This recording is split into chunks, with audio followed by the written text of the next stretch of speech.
Hey, what up? It's Will Maker. Today I'm going to go over my top 10 plugins from Plugin Alliance.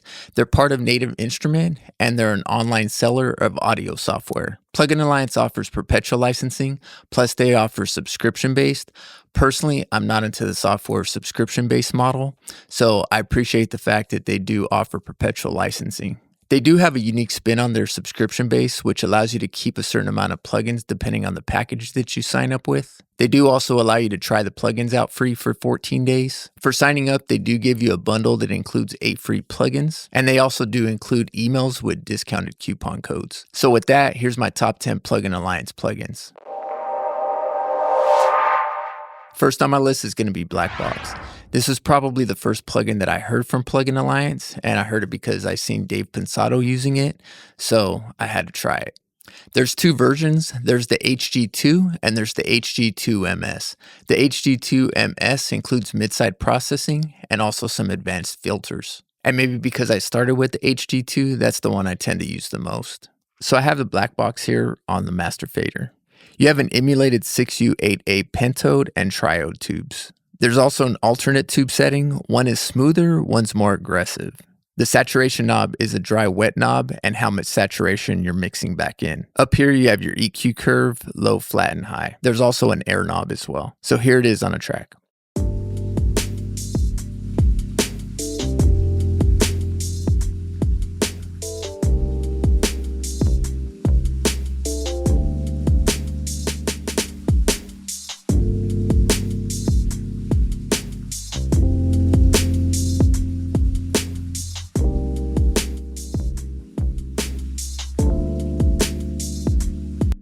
Next is going to be the Mag Audio E4, and what drew me to this, I just like the interface.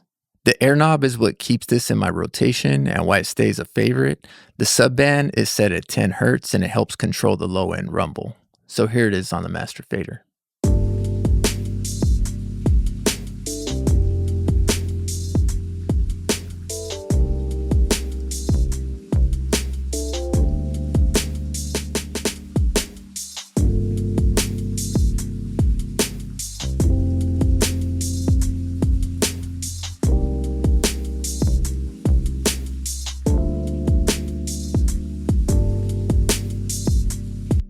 Next, I'm going to go with the Shadow Hills mastering compressor.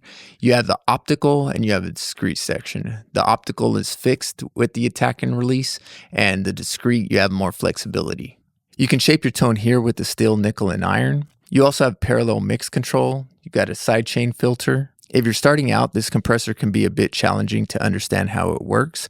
And if you want to try it out, I'd start with the optical section since it's set up like an LA2A. So here it is on the master.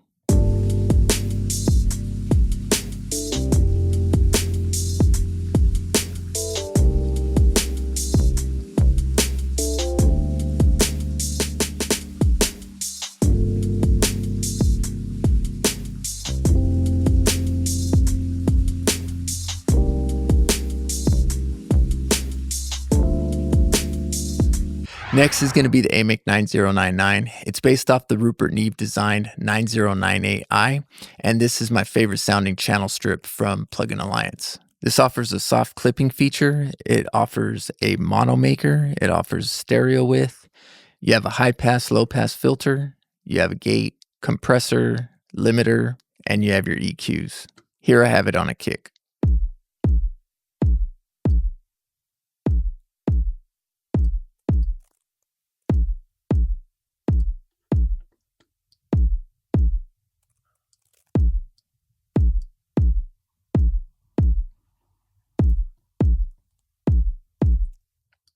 You can also choose different channels.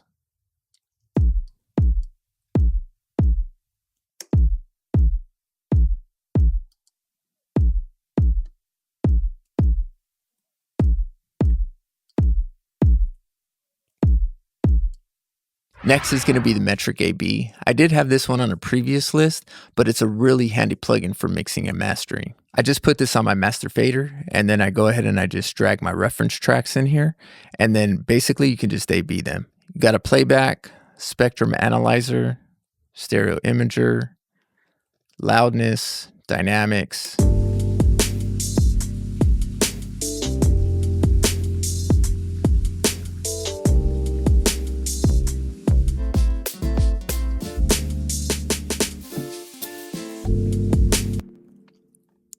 very handy tool. Next is going to be the Neil Old Big Owl. This is a dual stage tube saturator, and I use this on samples, I use it on pianos, I use it on anything just to get a different sound. You have your low knob, which hits at 100 hertz. You have the high knob, which hits at 10K. They call this area the jumper matrix. Here you can emphasize shift, bass compensator, and voltage sag, which increases the effect. Here's your drive, and here it is on the master.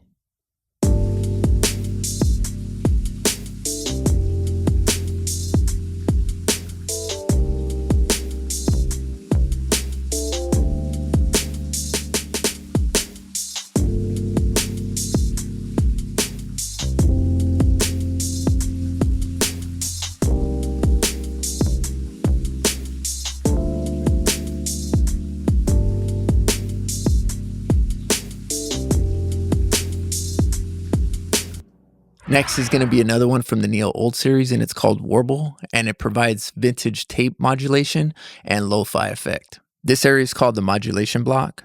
Right here is the aging section, and this is the filter stage. And here it is on the entire mix.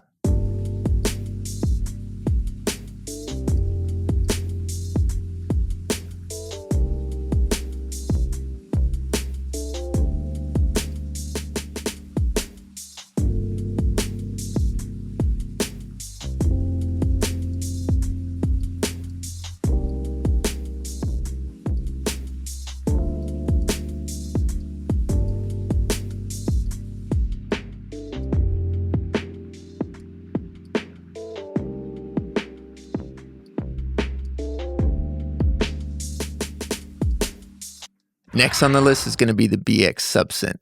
So I have this on a bass. The Sub Synth generates subharmonics in up to 3 discrete frequency bands.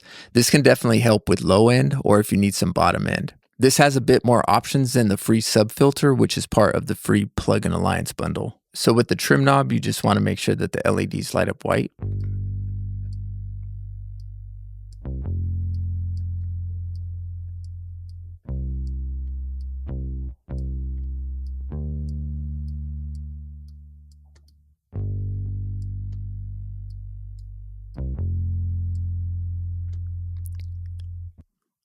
And now you can use the subharmonic knob.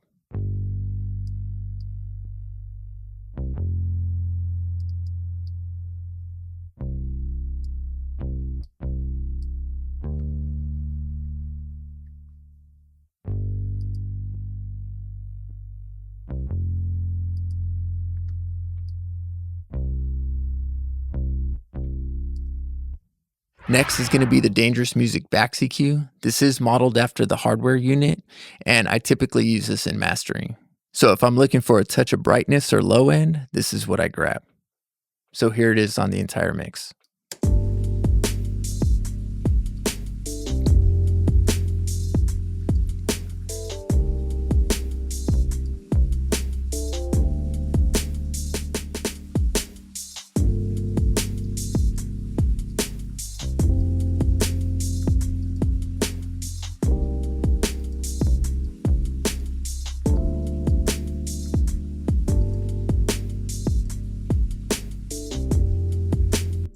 And it also includes mid-side processing. Lastly is going to be another plugin that I've had on the list before, and that's the BX Digital V3, and this was the first commercially available mid-side EQ.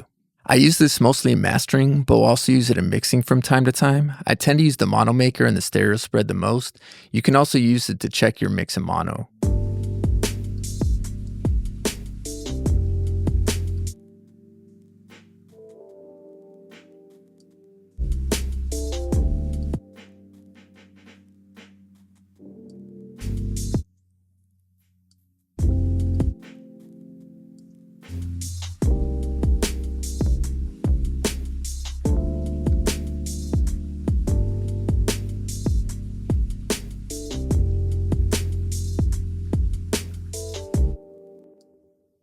So that's my top 10 Plugin Alliance plugins.